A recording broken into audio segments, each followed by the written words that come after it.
اسی طرح سے ایک اور بدعت ہے تعزیہ داری، تعزیہ بنانا، اس کے سامنے سجدے کرنا، اس سے مرادیں مانگنا، اس کے سامنے فاتحہ خوانی کرنا۔ میں تاریخ کے حوالے سے یہ بات ذکر کرتا چلوں، علامہ ابو الفتح محمد بن عبد الکریم شہرستانی کی کتاب الملل والنحل جب آپ اٹھا کر کے دیکھیں گے تو اس کے اندر آپ کو پتہ چلے گا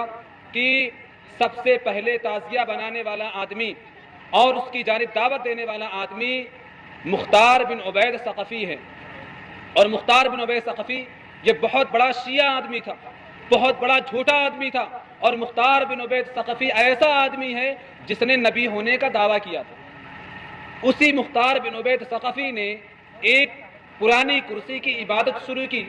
اور لوگوں کے سامنے اس بات کو عام کیا کہ اگر آپ اس کرسی کی عبادت کریں گے تو آپ کے دل کو سکون ملے گا، اور وہاں سے اس بدعت کو ترویج ملی۔ اسی طرح سے ہندوستان کے اندر تعزیہ کو سب سے پہلے رواج دینے والا آدمی امیر تیمور ہے۔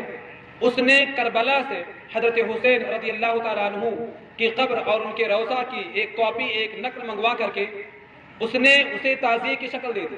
تاکہ ہندوستان کے اندر جو شیعہ حضرات ہیں ان کو کربلا جانے کی ضرورت نہ پڑے، وہ ہندوستان ہی کے اندر رہ کر کے حضرت حسین رضی اللہ تعالیٰ عنہ کی قبر اور ان کے روضہ کی زیارت کرنا۔ اسی امیر تیمور نے ہندوستان کے اندر تعزیہ داری کی ابتدا کی اور اس سے شیعہ بہت زیادہ خوش ہوئے۔ میرے بھائی اور دوستوں، حیرت یہ ہے کہ اگر ایک کافر پتھروں کو تراش کر کے اس کے سامنے سجدہ کرے، اس سے مرادیں وابستہ رکھے، اس سے مرادیں مانگے تو وہ کافر کہلائے، اور آج مسلمان بانس کی کھینچیوں کو کاٹ کر کے تراش کر کے اسے تعزیہ بنا کر کے وہی کچھ کرے جو ایک مسلمان، جو ایک کافر کرتا ہے، تب یہ پکے سچے مسلمان کہلائے۔ کہنے والے نے کہا تھا کہ دیکھا جو تعزیے کو تو پنڈت نے یہ کہا، دیکھا جو تعزیے کو تو پنڈت نے یہ کہا، تو نے میرے مندر کا نقشہ چرا لیا، کاغذ میں جب حسین کو تم نے بلا لیا، پتھر کی مورتی میں خدا کیوں نہ آئے گا۔ اسی لیے علامہ ابن تیمیہ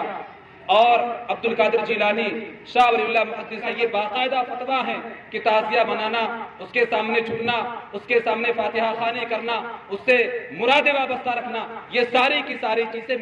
بدعات پر مبنی ہیں، اور یہ ساری کی ساری حرکتیں ناجائز اور حرام ہیں۔